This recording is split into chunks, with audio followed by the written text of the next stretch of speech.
Hello everyone, this is Samir Suna and you are watching my YouTube channel. ଆଜି ଆମେ ଆଲୋଚନା କରିବା plus two second years education subject ଟପିକଟି ଆଜି ଆମେ କଭର କରିବା। ବର୍ତ୍ତମାନ ଦେଖିବା ଆମେ ଦାର୍ଶନିକ ମାନଙ୍କର ଶିକ୍ଷା କ୍ଷେତ୍ରକୁ ଅବଦାନ କ'ଣ ରହିଛି, କଣ୍ଟ୍ରିବ୍ୟୁସନ୍ ବିଷୟରେ ଦେଖିବା। ଦାର୍ଶନିକ ମାନେ କ'ଣ, ଫିଲୋସୋଫର ମାନେ କ'ଣ ଦେଇଛନ୍ତି ଶିକ୍ଷା କ୍ଷେତ୍ରକୁ ଅବଦାନ, ସେ ବିଷୟରେ ଆମେ ଆଜି ଆଲୋଚନା କରିବା। Before we discuss about it, please everyone subscribe to my channel, like, comment and share in this video. आज आम देखा महात्मा गांधी विषय प्रथमे फिलोसोफर होती महात्मा गांधी विषय दि जाइए। तो शिक्षण लक्ष्य तांकर देखा, शिक्षार लक्ष्य कौन अच्छी, प्रथमे विषय टी सर्ट्रे आलोचना करवा। महात्मा गांधी संक्षिप्त जीवनी प्रदान करिपरिबा निहाती भाव तांकर विषय जानिबा। देशर स्वाधीनता पाई महात्मा गांधी अवदान कौन रही से विषय जानिबा। गांधी शिक्षा दर्शन वर्णना करवा। गांधी शिक्षा दर्शन थिबा तत्व एवं तांको प्रणाली जातीय शिक्षा व्यवस्था व्याख्या मध्य करि परिबा। महात्मा गांधी प्रणीत शिक्षार लक्ष्य कौन बुझी परिबा एवं पाठ्यक्रम शिक्षादान प्रणाली रे अवतारण करिवे निहाती भाव रे देखिबा। तापरे महात्मा गांधी मौलिक शिक्षार स्वरूप कौन रही अछि से विषय जानिबा, व्याख्या करिबा एवं ताहार मूलनीति गुड़िक निहाती भाव रे जानिबा।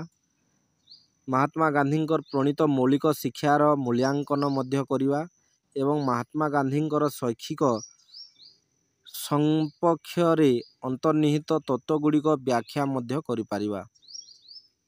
वर्तमान आमे देखिबा महात्मा गांधी विषय आमे आलोचना करिबा।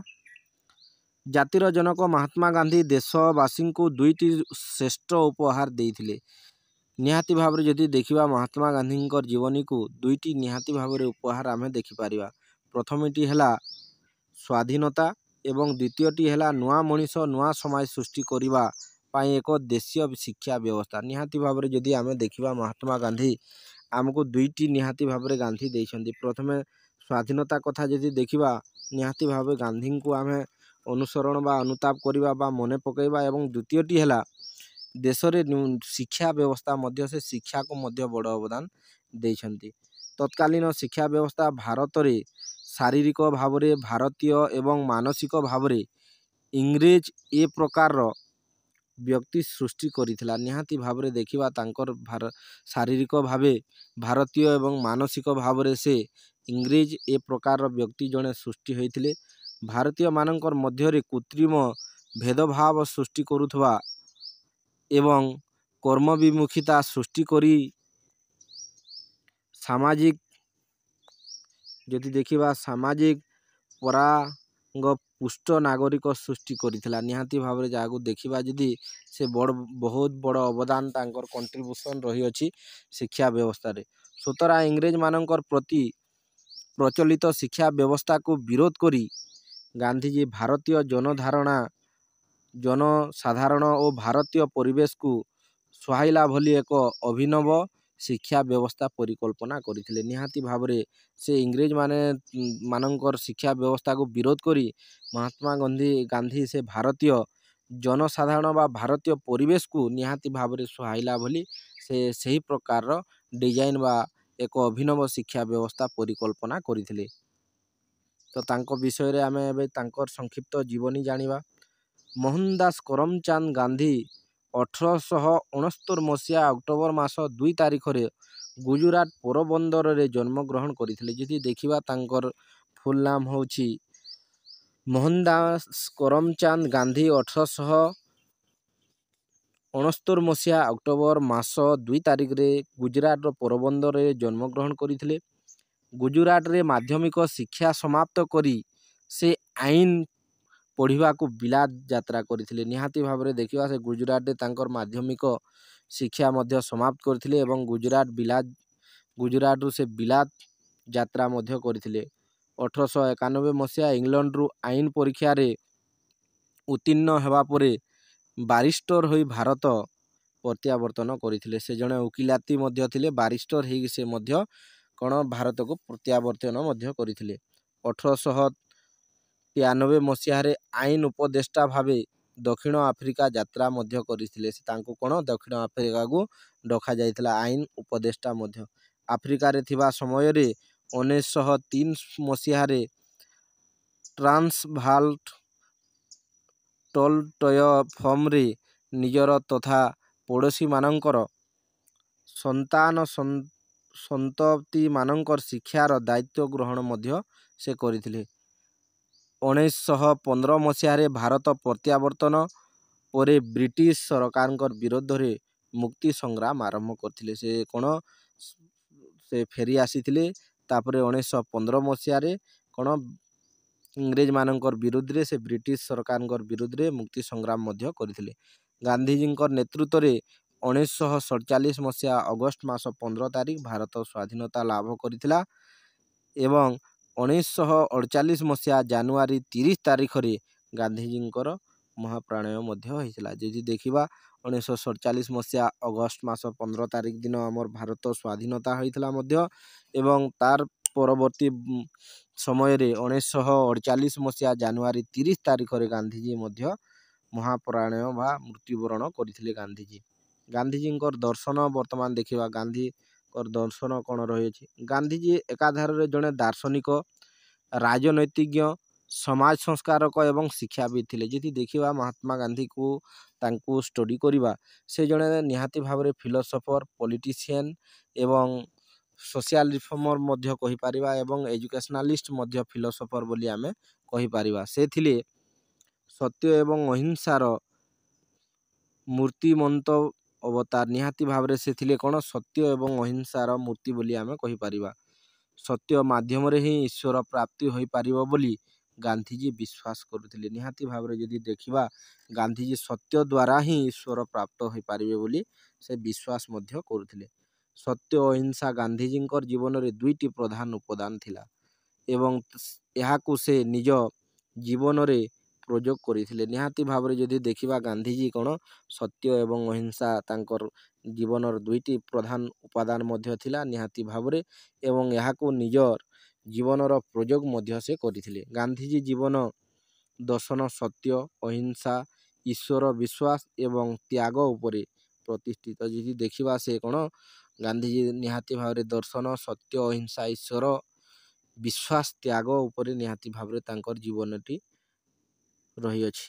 ଗାନ୍ଧିଜୀଙ୍କର ଜୀବନରେ ଆଧ୍ୟାତ୍ମିକତା ଏବଂ ରାଜନୈତିକ ମୂଲ୍ୟବୋଧ ଏକ ଅଭୂତପୂର୍ବ ସମାହାର ଘଟିଥିବା ଜଣାଯାଏ। ନିହାତି ଭାବରେ ଦେଖିବା ତାଙ୍କର ରାଜନୈତିକ ଜୀବନ ମୂଲ୍ୟବୋଧ ବା ଅଭୂତପୂର୍ବ ସମାହାର ଘଟିଥିଲା। କିନ୍ତୁ ଗାନ୍ଧିଜୀଙ୍କର ଦର୍ଶନରେ ଭାରତୀୟ ମାଧ୍ୟମିକ ଚିନ୍ତାଧାରା ବ୍ୟତୀତ ଟଲଟୟ ଓ କୋସ୍ମିନ୍ ପ୍ରଭୃତି ପାଶ୍ଚାତ୍ୟ ପଣ୍ଡିତମାନଙ୍କର ଅହିଂସାତ୍ମକ, କର୍ମଭିତ୍ତିକ ଏବଂ ସାମାଜିକବାଦୀ ଚିନ୍ତାଧାରା ପ୍ରଭାବ ପରିଲକ୍ଷିତ ହୁଏ। ଯଦି ଅନ୍ୟମାନଙ୍କର ଦେଖିବା ଗାନ୍ଧିଜୀମାନଙ୍କର ପ୍ରତି ସମସ୍ତେ ଈର୍ଷାଭାବ ବା ଅହିଂସାତ୍ମକ କର୍ମଭିତ୍ତିକ ସମାଜବାଦୀ ଚିନ୍ତାଧାରା ପରିଲକ୍ଷିତ ମଧ୍ୟ ହୋଇଥିଲା ବୋଲି ଆମେ କହିପାରିବା। ଗାନ୍ଧିଜୀଙ୍କର ଶିକ୍ଷା ଦର୍ଶନ ତାଙ୍କର ନିଜ ଜୀବନ ଦର୍ଶନର ଏକ ଅଂଶ ବିଶେଷ ବୋଲି ଆମେ କହିପାରିବା। ନିମ୍ନରେ ଗାନ୍ଧିଜୀଙ୍କର ଶିକ୍ଷା ଦର୍ଶନ ବିଶଦ ଭାବରେ ଆଲୋଚନା କରାଯାଇଅଛି। ଆମେ ବର୍ତ୍ତମାନ ଦେଖିବା ତାଙ୍କର ମତରେ ଶିକ୍ଷାର ସ୍ୱରୂପ କ'ଣ ଥିଲା ଆମେ ଦେଖିବା।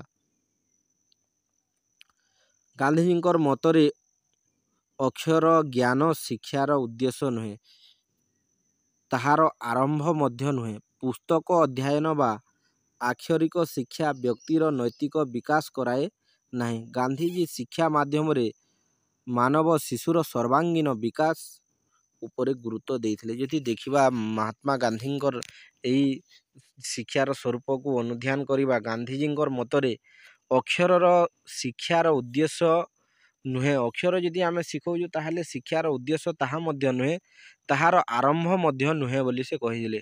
ପୁସ୍ତକ ଅଧ୍ୟୟନ ବା ଆକ୍ଷରିକ ଶିକ୍ଷା ବ୍ୟକ୍ତିର ନୈତିକ ବିକାଶ କରାଏ ନାହିଁ। ନିହାତି ଭାବରେ ଆକ୍ଷରିକ ଶିକ୍ଷା ହେଲେ ମଧ୍ୟ ବ୍ୟକ୍ତିର କ'ଣ ବିକାଶ ମଧ୍ୟ କରାଏ ନାହିଁ। ଗାନ୍ଧିଜୀ ଶିକ୍ଷା ମାଧ୍ୟମରେ ମାନବ ଶିଶୁର ସର୍ବାଙ୍ଗୀନ ବିକାଶ ଉପରେ ସେ ଗୁରୁତ୍ୱ ଦେଇଥିଲେ। ନିହାତି ଭାବରେ ଗୋଟେ ଶିଶୁ ଯଦି ଶିକ୍ଷା ଗ୍ରହଣ କରିବ ସେ ସର୍ବାଙ୍ଗୀନ ତାର ଉନ୍ନତି ହେବ ବୋଲି ସେ ମଧ୍ୟ ମତ ପୋଷଣ କରିଥିଲେ। ଗାନ୍ଧିଜୀଙ୍କର ମତରେ ଶିକ୍ଷା ଦ୍ୱାରା ମୁଁ ବୁଝେ ଯେ ମନୁଷ୍ୟ ବା ଶିଶୁ ମଧ୍ୟରେ ଯାହା କିଛି ମହାନ ତାହାକୁ ଉନ୍ମେଷ କରିବା ତାହାର ଦେହ ମନ ଆତ୍ମାର ସମ୍ପୂର୍ଣ୍ଣ ବିକାଶ ବୋଲି କହିଥିଲେ। ସେ ଗାନ୍ଧିଜୀଙ୍କର ମତରେ କ'ଣ ଅଛି, ତାର ଗୋଟାଏ ଶିଶୁର ସମ୍ପୂର୍ଣ୍ଣ ଶାରୀରିକ ବିକାଶ, ମନ ଆତ୍ମାର ସମ୍ପୂର୍ଣ୍ଣ ବିକାଶ ବୋଲି ସେ କହିଥିଲେ।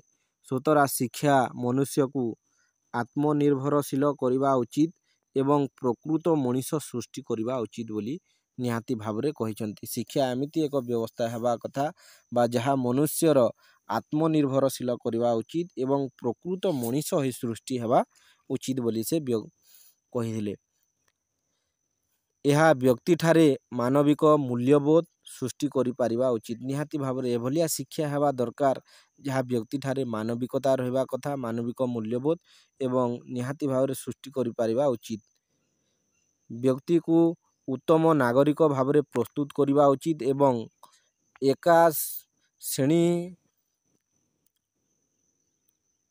ଏକା ଶ୍ରେଣୀହୀନ ସମାଜ ସୃଷ୍ଟି ପାଇଁ ପଥ ପରିଷ୍କାର କରିବା ଉଚିତ। ନିହାତି ଭାବରେ ସେ କହିଥିଲେ କ'ଣ,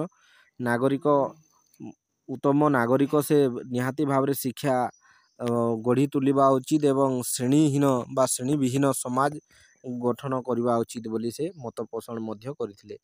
ତାଙ୍କର ମତରେ, ଗାନ୍ଧୀଙ୍କର ମତରେ ଶିକ୍ଷାର ଲକ୍ଷ୍ୟ ଦେଖିବା। ଗାନ୍ଧିଜୀଙ୍କର ପ୍ରଣୀତ ଶିକ୍ଷାର ଲକ୍ଷ୍ୟକୁ ମୁଖ୍ୟତଃ ଦୁଇ ଭାଗରେ ବିଭକ୍ତ କରାଯାଇଅଛି। ଯଦି ଦେଖିବା ତାଙ୍କର ଶିକ୍ଷାର ଲକ୍ଷ୍ୟ ଦୁଇ ଭାଗରେ ବିଭକ୍ତ କରାଯାଇଅଛି। ପ୍ରଥମଟି ହେଲା ତତ୍କାଳ ଶିକ୍ଷା ଯାହାକୁ କହିପାରିବା ଏବଂ ଦ୍ୱିତୀୟଟି ହେଲା ଚରମ ଲକ୍ଷ୍ୟ ବୋଲି କୁହାଯାଏ। ବର୍ତ୍ତମାନ ଆମେ ଦେଖିବା କ'ଣ ତତ୍କାଳ ଶିକ୍ଷା। ଶିକ୍ଷା ମାଧ୍ୟମରେ ଜୀବନର ଯେଉଁ ଲକ୍ଷ୍ୟ ଗୁଡ଼ିକ ଶୀଘ୍ର ପୂରଣ ହୋଇଥାଏ ତାହାକୁ ତତ୍କାଳ ଲକ୍ଷ୍ୟ କୁହାଯାଏ। ନିହାତି ଭାବରେ ଯଦି ଦେଖିବା ମାନବ ବା ନାଗରିକମାନଙ୍କର ଜୀବନରେ ଯେଉଁ ଶିକ୍ଷାର ଯେଉଁ ଶୀଘ୍ର ପୂରଣ ହୋଇଥାଏ, ଯେଉଁ ଲକ୍ଷ୍ୟ ଗୁଡ଼ିକ ଶୀଘ୍ର ପୂରଣ ହୋଇଥାଏ ତାହାକୁ ଆମେ ତତ୍କାଳ ଶିକ୍ଷା ବୋଲି କହିପାରିବା।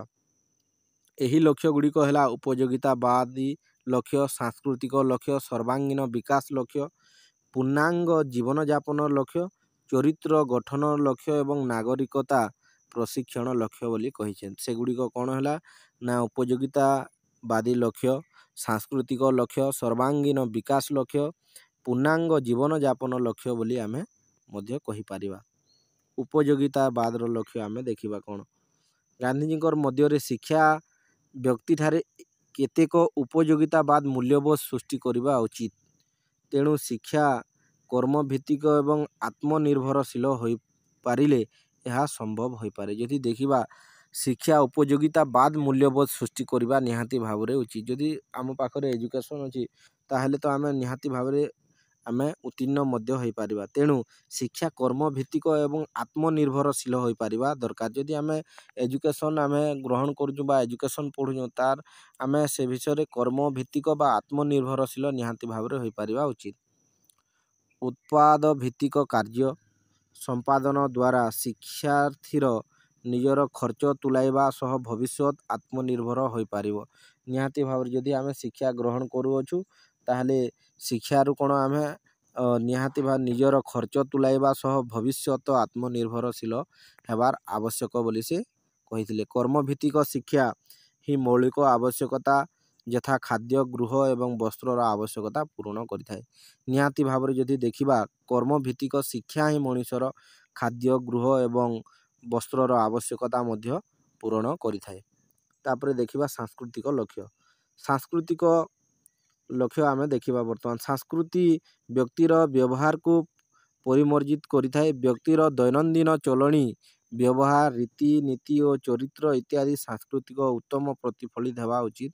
ନିହାତି ଭାବରେ ଯଦି ଦେଖିବା ଗାନ୍ଧିଜୀ କହିଛନ୍ତି କ'ଣ, ବ୍ୟକ୍ତିର ଦୈନନ୍ଦିନ ଚାଲିଚଳଣି, ବ୍ୟବହାର, ରୀତିନୀତି, ଚରିତ୍ର ଇତ୍ୟାଦିରେ ସଂସ୍କୃତିର ଉତ୍ତମ ପ୍ରତିଫଳିତ ହେବା ଉଚିତ। ତେଣୁ ଗାନ୍ଧିଜୀ ଶିକ୍ଷାର ସାଂସ୍କୃତିକ ଲକ୍ଷ୍ୟକୁ ଅଧିକ ପ୍ରାଧାନ୍ୟ ଦେଇଛନ୍ତି। ଗାନ୍ଧିଜୀଙ୍କର ମତରେ ଶିକ୍ଷାର୍ଥୀକୁ ଏପରି ଶିକ୍ଷା ଦିଆଯିବା ଉଚିତ ଯାହା ଫଳରେ ସେ ନିଜର ସଂସ୍କୃତିର ଉତ୍ତମ ରୂପେ ଜାଣିପାରିବ। ନିହାତି ଭାବରେ ଏଭଳିଆ ଆମେ ନିହାତି ଭାବରେ ଶିକ୍ଷା ଗ୍ରହଣ କରିବା ଦରକାର, ଯାହା ଆମେ କ'ଣ ନିଜର ସାଂସ୍କୃତିକ ନିହାତି ଭାବରେ ଜାଣିପାରିବା ଦରକାର।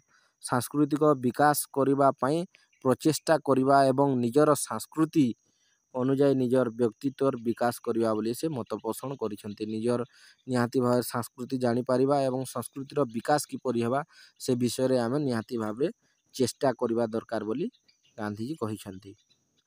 ବର୍ତ୍ତମାନ ଦେଖିବା ସର୍ବାଙ୍ଗୀନ ବିକାଶ।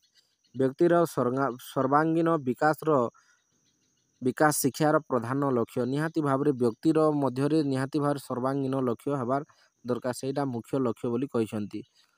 ଶିକ୍ଷାର ଲକ୍ଷ୍ୟ କେବଳ ବ୍ୟକ୍ତିର ମାନସିକ ବିକାଶ ନୁହେଁ। ଯଦି ଦେଖିବା ଶିକ୍ଷାର ଲକ୍ଷ୍ୟ କେବଳ ବ୍ୟକ୍ତି ଭିତରେ ମାନସିକଟା ବିକାଶ ହେବ ତାହା ନୁହେଁ। ପୁସ୍ତକରୁ ପଢ଼ି ଜ୍ଞାନ ଅର୍ଜନ କଲେ ମଣିଷ କେବଳ ମାନସିକ ବିକାଶ ହୋଇଥାଏ। ନିହାତି ଭାବରେ ଯଦି ଦେଖିବା ପୁସ୍ତକରୁ ଖାଲି ଜ୍ଞାନ ଅର୍ଜନ କଲେ କେବଳ ମାନସିକ ବିକାଶ ହୋଇଥାଏ, କିନ୍ତୁ ଏହାଦ୍ୱାରା ବ୍ୟକ୍ତିତ୍ୱର ସୁଷମ ବିକାଶ ହୋଇନଥାଏ। ଯଦି ଦେଖିବା ବ୍ୟକ୍ତିର କେବଳ ସୁଷମ ବିକାଶ ବା ସର୍ବାଙ୍ଗୀନ ବିକାଶ ହୋଇନଥାଏ। ତେଣୁ ଶିକ୍ଷା ମାଧ୍ୟମରେ ବ୍ୟକ୍ତିର ଶାରୀରିକ, ମାନସିକ ଓ ଆଧ୍ୟାତ୍ମିକ ବିକାଶ ହେବା ଉଚିତ। ନିହାତି ଭାବରେ ଯଦି ଦେଖିବା ଶିକ୍ଷା ମାଧ୍ୟମରେ ନିହାତି ଭାବରେ ମଣିଷର ବା ଶିଶୁର ମାନସିକ ଓ ଆଧ୍ୟାତ୍ମିକ ବିକାଶ ହେବା ନିହାତି ଭାବରେ ଉଚିତ ବୋଲି କହିଛନ୍ତି। ତେଣୁ ଗାନ୍ଧୀଜୀଙ୍କର ମତରେ ପଢ଼ିବା, ଲେଖିବା ଏବଂ ଗଣିତ କଷିବା ଅପେକ୍ଷା ହସ୍ତ, ଦୈହିକ ଶ୍ରମ ସମ୍ପାଦନ, ହୃଦୟ, ଆବେଗିକ ଏବଂ ଆଧ୍ୟାତ୍ମିକ ବିକାଶ ଏବଂ ମଣିଷ ମସ୍ତିଷ୍କ ବୌଦ୍ଧିକ ବିକାଶର ସମନ୍ୱୟ ବିକାଶ ହିଁ ଶିକ୍ଷାର ଲକ୍ଷ୍ୟ ମାଧ୍ୟମରେ ବ୍ୟକ୍ତିର ସର୍ବାଙ୍ଗୀନ ବିକାଶ ସାଧନା ହୋଇପାରିବ ବୋଲି ସେ କହିଛନ୍ତି। ଯଦି ଦେଖିବା ମହାତ୍ମା ଗାନ୍ଧୀଙ୍କର ଯଦି ଅନୁସରଣ କରିବା, ତାହେଲେ ଯଦି ବ୍ୟକ୍ତିର ସର୍ବାଙ୍ଗୀନ ବିକାଶ କଥା ଆମେ ଯଦି ଆଲୋଚନା କରିବା, ତାହେଲେ ନିହାତି ଭାବରେ ତା'ର ମାନସିକ, ଶାରୀରିକ ଏବଂ ଆଧ୍ୟାତ୍ମିକର ବିକାଶ ନିହାତି ଭାବରେ ହେବା ଦରକାର। ଗାନ୍ଧୀଜୀଙ୍କର ମତରେ ପରିପୂର୍ଣ୍ଣ ମନୁଷ୍ୟ ହେବାକୁ ହେଲେ ଦେହ, ମନ ଓ ହୃଦୟ ଏହି ତିନୋଟି ଦିଗରେ ଯଥାର୍ଥ ସମନ୍ୱୟ ଆବଶ୍ୟକ। ନିହାତି ଭାବରେ ଯଦି ପରିପୂର୍ଣ୍ଣ ଏବଂ ଗୋଟେ ପରଫେକ୍ଟ ମଣିଷ ଯଦି ଆମେ ତିଆରି ହେବାକୁ ହେଲେ ନିଜର ଦେହ, ମନ ଏବଂ ହୃଦୟ ତିନୋଟି ଦିଗରେ ଯଥାର୍ଥ ସମନ୍ୱୟ ଆବଶ୍ୟକତା ରହିଛି। ଏହି ସମନ୍ୱୟ ସାଧନା ହିଁ ଶିକ୍ଷାର ଯଥାର୍ଥ ଶିକ୍ଷା ବୋଲି କୁହାଯାଏ। ତାଙ୍କୁ ଏହି ତିନୋଟି ହେଉଛି ଶିକ୍ଷାର ମୌଳିକ ଅର୍ଥ ବୋଲି ସେ କହିଛନ୍ତି। ଯଦି ଦେଖିବା ପୂର୍ଣ୍ଣାଙ୍ଗ ଜୀବନଯାପନ କଥା କହିବା, ପୂର୍ଣ୍ଣାଙ୍ଗ ଜୀବନଯାପନ ଶିକ୍ଷାର ପ୍ରକୃତ ଲକ୍ଷ୍ୟ ବୋଲି ସେ କହିଛନ୍ତି। ଆଧୁନିକ ସମାଜରେ ଜୀବନ କ୍ରମଶଃ ଜଟିଳ ହୋଇପଡ଼ୁଥିବାରୁ ଶିକ୍ଷା ବ୍ୟକ୍ତିକୁ ଏହିସବୁ ଆହ୍ୱାନର ସମ୍ମୁଖୀନ ହେବା ପାଇଁ ପ୍ରସ୍ତୁତି କରିବା ଉଚିତ। ଏହା ଫଳରେ ବ୍ୟକ୍ତିର ସମାଜ ବିଭିନ୍ନ ପ୍ରତିକୂଳ ପରିସ୍ଥିତି ସହ ଖାପ ଖୁଆଇ ଚଳିପାରିବ ଏବଂ ନିଜର ଜୀବନ ଆସୁଥିବା ବିଭିନ୍ନ ସମସ୍ୟା ରୂପେ ସେ ସାଧନା କରିପାରିବ। ନିହାତି ଭାବରେ କ'ଣ ସମ୍ପୂର୍ଣ୍ଣ ଜୀବନଯାପନ ଯଦି ଲକ୍ଷ୍ୟ ଆମେ ଗାନ୍ଧୀଜୀଙ୍କର ମତରେ ଆଲୋଚନା କରିବା, ସମ୍ପୂର୍ଣ୍ଣ ଜୀବନଯାପନ ଲକ୍ଷ୍ୟ ପ୍ରକୃତ ଲକ୍ଷ୍ୟ ହେବା ଦରକାର।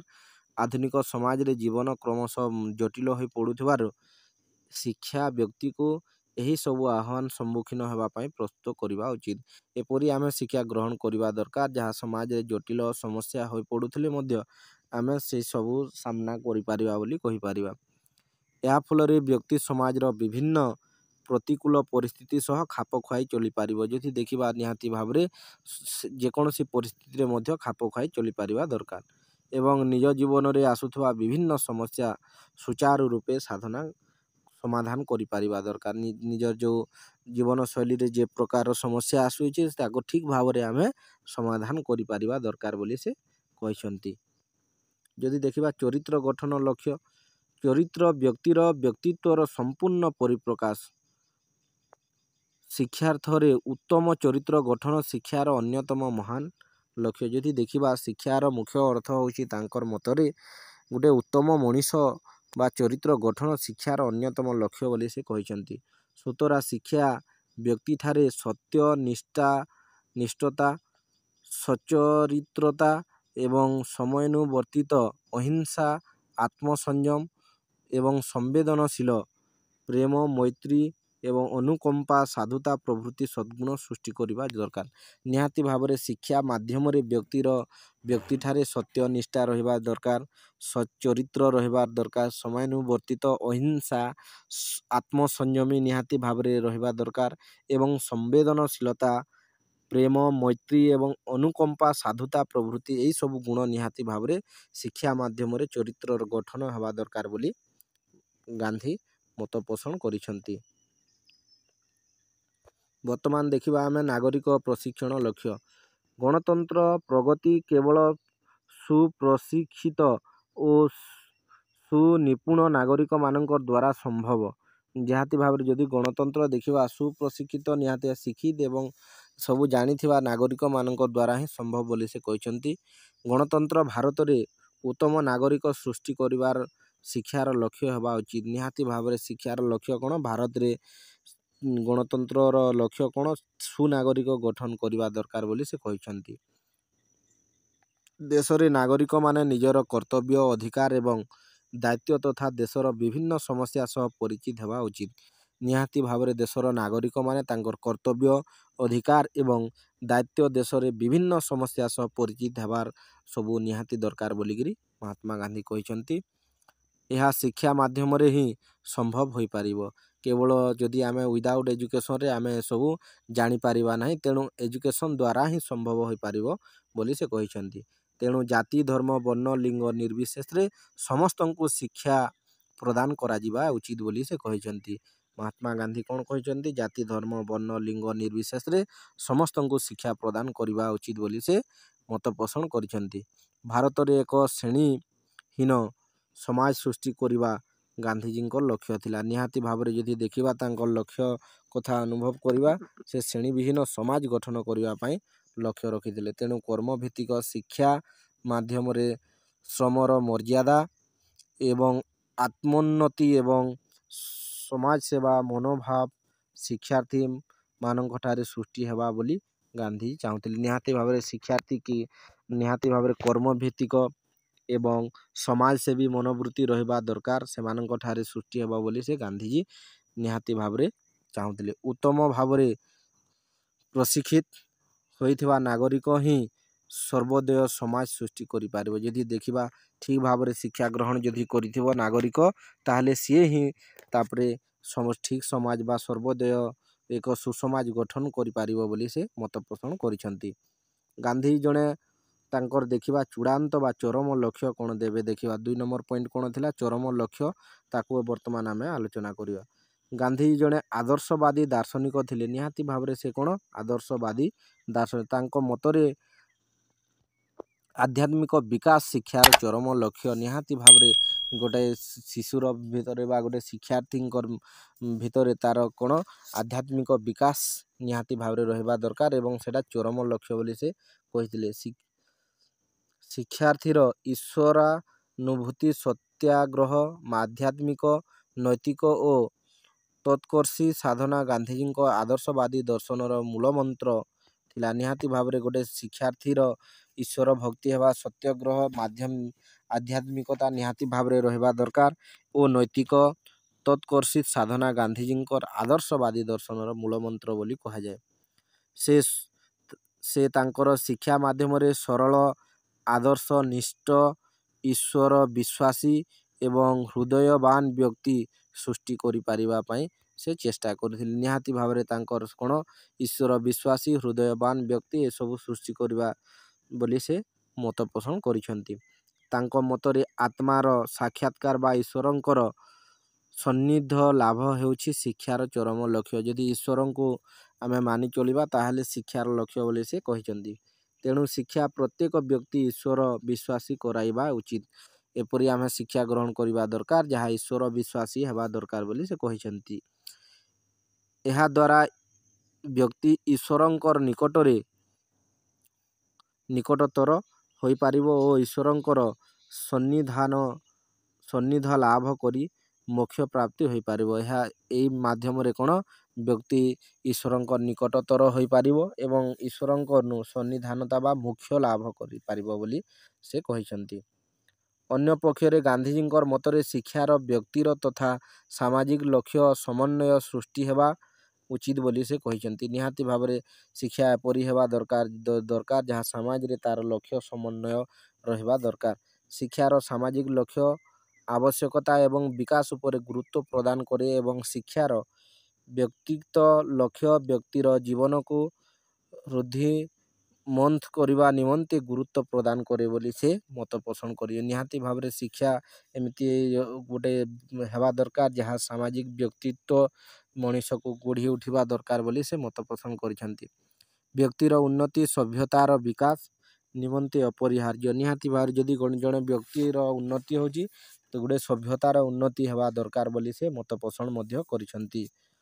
କିନ୍ତୁ ଏହା ସମାଜ ଉପଯୋଗୀ ଏବଂ ସମାଜ ଅଭିମୁଖେ ହେବା ଉଚିତ। ନିହାତି ଭାବରେ ସମାଜର ଲାଗି ଏହିସବୁ ଶିକ୍ଷା ହେବା ଦରକାର ବୋଲି ସେ କହିଛନ୍ତି। ସୁତରାଂ ଗାନ୍ଧୀଜୀ ଶିକ୍ଷାର ବ୍ୟକ୍ତିକ ତଥା ସାମାଜିକ ଲକ୍ଷ୍ୟ ମଧ୍ୟରେ ଯଥାର୍ଥ ସମନ୍ୱୟ ସ୍ଥାପନା ବିଷୟରେ ଗୁରୁତ୍ୱ ମଧ୍ୟ ଦେଇଛନ୍ତି। ନିହାତି ଭାବରେ ଶିକ୍ଷା ଏବଂ ସମାଜ ମଧ୍ୟରେ ବ୍ୟକ୍ତିର ନିହାତି ଭାବରେ କ'ଣ ଲକ୍ଷ୍ୟ ରହିବା ଦରକାର ବା ବ୍ୟକ୍ତିତ୍ୱ କ'ଣ ହେବା ଦରକାର ସେ ବିଷୟରେ ମଧ୍ୟ ଗାନ୍ଧୀଜୀ ମତ ପୋଷଣ ମଧ୍ୟ କରିଛନ୍ତି। ତାଙ୍କ ମଧ୍ୟମରେ ଦେଖିବା ପାଠ୍ୟକ୍ରମ କ'ଣ? ଗାନ୍ଧୀଜୀଙ୍କର ପ୍ରତ୍ୟାବର୍ତ୍ତୀ ମୌଳିକ ଶିକ୍ଷାର ବ୍ୟବସ୍ଥା କର୍ମଭିତ୍ତିକ। ନିହାତି ଭାବରେ କର୍ମଭିତ୍ତିକ ରହିବା ଦରକାର। ଶିକ୍ଷା କୌଣସି ପ୍ରକାର କର୍ମ ଉପରେ ଗୁରୁତ୍ୱ ଦିଆଯାଇଥିଲା। ଇଂରାଜୀ ଭାଷା ପରିବର୍ତ୍ତେ ମାତୃଭାଷା ମାଧ୍ୟମରେ ଉତ୍ତମ ଶିକ୍ଷାଦାନ ହୋଇପାରିବ ବୋଲି ସେ ବିଶ୍ୱାସ କରୁଥିଲେ। ଯଦି ଦେଖିବା ଇଂରାଜୀ ଶିକ୍ଷା ନ ଦେଇକରି ଆମେ ମାତୃଭାଷା ମାଧ୍ୟମରେ ଉତ୍ତମ ଶିକ୍ଷା ପ୍ରଦାନ କରିପାରିବା ବୋଲି ସେ ମତ ପୋଷଣ କରିଛନ୍ତି। କାରଣ ମାତୃଭାଷା ମାଧ୍ୟମରେ ଶିଶୁର ରୁଚି ଓ କଳ୍ପନା ଶକ୍ତିର ବିକାଶ ସହିତ ସେ ନିଜର ଆତ୍ମପ୍ରକାଶ କରିପାରିବ, ଆନନ୍ଦ ଲାଭ କରିପାରିବ ବୋଲି ସେ କହିଥିଲେ। ଯଦି ଦେଖିବା କ'ଣ ମାତୃଭାଷା ମାଧ୍ୟମରେ ଶିଶୁର ନିହାତି ଭାବରେ ତା'ର ରୁଚି ରହିବ, କାଳ୍ପନିକ ଶକ୍ତି ରହିବ ଏବଂ ବିକାଶ ସହିତ ନିଜର ଆତ୍ମପ୍ରକାଶ ଯେଉଁ ଭାବନାଟା ସେ ପ୍ରକାଶ କରିପାରିବ ଏବଂ ଆନନ୍ଦ ଲାଭ କରିପାରିବ ବୋଲି ସେ ମତ ପୋଷଣ କରିଛନ୍ତି। କିନ୍ତୁ ଶିଶୁର ଶିକ୍ଷା ପରିବେଶ ଭିତ୍ତିକ ହେବା ଉଚିତ ବୋଲି ଗାନ୍ଧୀଜୀ ମତ ଦେଇଥିଲେ। ନିହାତି ଭାବରେ ସେ କ'ଣ ଶିଶୁ କୈନ୍ଦ୍ରିକ ଶିକ୍ଷା ବା ଶିଶୁ ଭିତ୍ତିକ ଶିକ୍ଷା ହେବା ବୋଲି ସେ ମତ ପୋଷଣ କରିଛନ୍ତି। ଶିଶୁର ଶିକ୍ଷା ତା'ର ନିଜର ଦେଶର ଓ ସେ ରହୁଥିବା ପରିବେଷ୍ଟନୀ ଆବଶ୍ୟକ ଅନୁଯାୟୀ ପ୍ରଦାନ କରାଯିବା ଉଚିତ ବୋଲି ସେ କହିଛନ୍ତି। କ'ଣ ସେ ଯେଉଁ ପରିବେଶରେ ରହୁଛି ସେହି ପ୍ରକାର ଶିକ୍ଷା ତାଙ୍କୁ ନିହାତି ଭାବରେ ଦେବା ଦରକାର ବୋଲି ସେ ମତ ପୋଷଣ କରିଛନ୍ତି। ଶିକ୍ଷା ଏକ ଉତ୍ପାଦ ଧର୍ମୀ ଶିଳ୍ପ କେନ୍ଦ୍ରିକ ପ୍ରକ୍ରିୟା। ତେଣୁ ହସ୍ତଶିଳ୍ପକୁ ଏ ବିଷୟ ରୂପେ ପଢ଼ା ନଯାଇ କୌଣସି ଏକ ହସ୍ତଶିଳ୍ପ ବା ଧନ୍ଦା ମାଧ୍ୟମରେ ଶିକ୍ଷା ପ୍ରଦାନ ବ୍ୟବସ୍ଥା କରାଯାଇଥିଲା। ନିହାତି ଭାବରେ ସେ କ'ଣ ଚାହୁଁଥିଲେ ଶିଶୁର ସେ ଶିଳ୍ପକେନ୍ଦ୍ରିକ ପ୍ରକ୍ରିୟା ବା ଧନ୍ଦାତ୍ମକ ଶିକ୍ଷା ପ୍ରଦାନ କରିବା ପାଇଁ ସେ ମତ ପୋଷଣ ମଧ୍ୟ ଦେଇଥିଲେ। ଶିକ୍ଷାର୍ଥୀ ନିଜର ଇଚ୍ଛା ମୁତାବକ ଯେକୌଣସି ଏକ ହସ୍ତଶିଳ୍ପ ବାଛି ସାରିବା ପରେ ସେହି ହସ୍ତଶିଳ୍ପ ମାଧ୍ୟମରେ ସମସ୍ତ ବିଷୟ ପଢ଼ାଯାଉଥିଲା। ନିହାତି ଭାବରେ ସେ କ'ଣ ଚାହୁଁଥିଲେ ସେ ଶିଶୁ ଯେଉଁଟା ଚାହୁଁଥିବ ସେହି ବିଷୟରେ ପଢ଼ାଯିବା ଏବଂ ସେହି ହସ୍ତଶିଳ୍ପ ମାଧ୍ୟମରେ ବାଛି ସାରିଲା ପରେ ଶିଶୁ ସେ ବିଷୟରେ ପ୍ରଗାଢ଼ ଜ୍ଞାନ ଉନ୍ନତି କରିବା ବୋଲି ସେ ମତ ପୋଷଣ କରିଛନ୍ତି। ଏହାଦ୍ୱାରା ବିଦ୍ୟାଳୟ ଏକ କର୍ମଶାଳାରେ ପରିଣତ ହୋଇଥିଲା ଯେଉଁଠାରେ ଶିକ୍ଷାର୍ଥୀ ନୂଆ ନୂଆ ଅଭିଜ୍ଞତା ଆବିଷ୍କାର କରିବାର ସୁଯୋଗ ଲାଭ କରିଥିଲେ। ନିହାତି ଭାବରେ ଯଦି ଦେଖିବା ମହାତ୍ମା ଗାନ୍ଧୀ ଏହି ପ୍ରକାର ଶିକ୍ଷା ଚାହୁଁଥିଲେ, ଧନ୍ଦାତ୍ମକ ଶିକ୍ଷା ଯାହା ବ୍ୟକ୍ତିକୁ ଆତ୍ମନିର୍ଭରଶୀଳତା କରିଥାଏ। ତେଣୁ ଦେଖିବା ଗାନ୍ଧୀଜୀଙ୍କର ମତରେ ବିଦ୍ୟାଳୟରେ ପାଠ୍ୟକ୍ରମ ନିମ୍ନଲିଖିତ ବିଷୟ ଗୁଡ଼ିକ ରହିବା ଉଚିତ ବୋଲି ସେ ମତ ପୋଷଣ ମଧ୍ୟ କରିଛନ୍ତି। ପ୍ରଥମେ କ'ଣ କେନ୍ଦ୍ରୀୟ ହସ୍ତଶିଳ୍ପ। ନିହାତି ଭାବରେ ଆମେ କହିପାରିବା ହସ୍ତଶିଳ୍ପ ବା କୁଟୀର ଶିଳ୍ପ ବିଷୟରେ ସେ ରହିବା ଦରକାର। ମାତୃଭାଷା, ଗଣିତ, ସଂଖ୍ୟା ଗଣନ, ଜ୍ୟାମିତି, ତଥ୍ୟ ଇତ୍ୟାଦି ଏବଂ ହସ୍ତଶିଳ୍ପ ମଧ୍ୟ ରହିବା ଦରକାର। ସାମାଜିକ ଶିକ୍ଷା, ସଂସ୍କୃତି ଏବଂ ପରିବେଶ, ସାଧାରଣ ବିଜ୍ଞାନ, ପ୍ରାକୃତିକ ପର୍ଯ୍ୟବେକ୍ଷଣ, ଜୀବବିଜ୍ଞାନ, ଶରୀର ବିଜ୍ଞାନ, ସ୍ୱାସ୍ଥ୍ୟ ରକ୍ଷା, ରାସାୟନିକ ବିଜ୍ଞାନ ଏବଂ ଖଗୋଳ ବିଦ୍ୟା ଇତ୍ୟାଦି ନିହାତି ଭାବରେ ରହିବା ଦରକାର ଏବଂ 5 ନମ୍ବରର ଚିତ୍ରକଳା ଏବଂ ସଙ୍ଗୀତ ମଧ୍ୟ ରହିବା ଦରକାର ବୋଲି ତାଙ୍କ ମତରେ ମତ ପୋଷଣ କରିଥିଲେ। ଗାନ୍ଧୀଜୀଙ୍କର ମତରେ ପଞ୍ଚମ ଶ୍ରେଣୀ ପର୍ଯ୍ୟନ୍ତ ପାଠ୍ୟକ୍ରମ ଉଭୟ ପୁଅ ଓ ଝିଅମାନଙ୍କ ପାଇଁ ସମାନ ହେବା ଉଚିତ ଏବଂ ପଞ୍ଚମ ଶ୍ରେଣୀ ପରେ ଝିଅମାନେ ହସ୍ତଶିଳ୍ପ ଏବଂ ସାଧାରଣ ବିଜ୍ଞାନ ପରିବର୍ତ୍ତେ ଗୃହ ବିଜ୍ଞାନ ପଢ଼ିବା ଉଚିତ ବୋଲି ସେ ନିହାତି ଭାବରେ ମତ ପୋଷଣ କରିଛନ୍ତି। ଗାନ୍ଧୀଜୀ ମତରେ କ'ଣ, ପଞ୍ଚମ ଶ୍ରେଣୀ ପର୍ଯ୍ୟନ୍ତ ପୁଅ ଏବଂ ଝିଅ ଉଭୟ ସମାନ ଶିକ୍ଷା ଗ୍ରହଣ କରିବା ଦରକାର ଏବଂ ପରବର୍ତ୍ତୀ ସମୟରେ ପଞ୍ଚମ ପରେ ସେ ଝିଅମାନେ ହସ୍ତଶିଳ୍ପ ଏବଂ ସାଧାରଣ ବିଜ୍ଞାନ ପରିବର୍ତ୍ତେ ଗୃହ ବିଜ୍ଞାନ ପଢ଼ିବା ଉଚିତ ବୋଲି ସେ ମତ ପୋଷଣ କରିଛନ୍ତି। ନେକ୍ସଟ କ୍ଲାସ୍ରେ ଆମେ ଯଦି ପଢ଼ିବା କ'ଣ, ଶିକ୍ଷାଦାନ ପ୍ରଣାଳୀ କିପରି ଗାନ୍ଧୀଜୀଙ୍କର ମତରେ ଶିକ୍ଷା କ'ଣ ଥିଲା ଏବଂ ସେ ପ୍ରଣାଳୀ ବିଷୟରେ ଆମେ ଆଲୋଚନା କରିବା।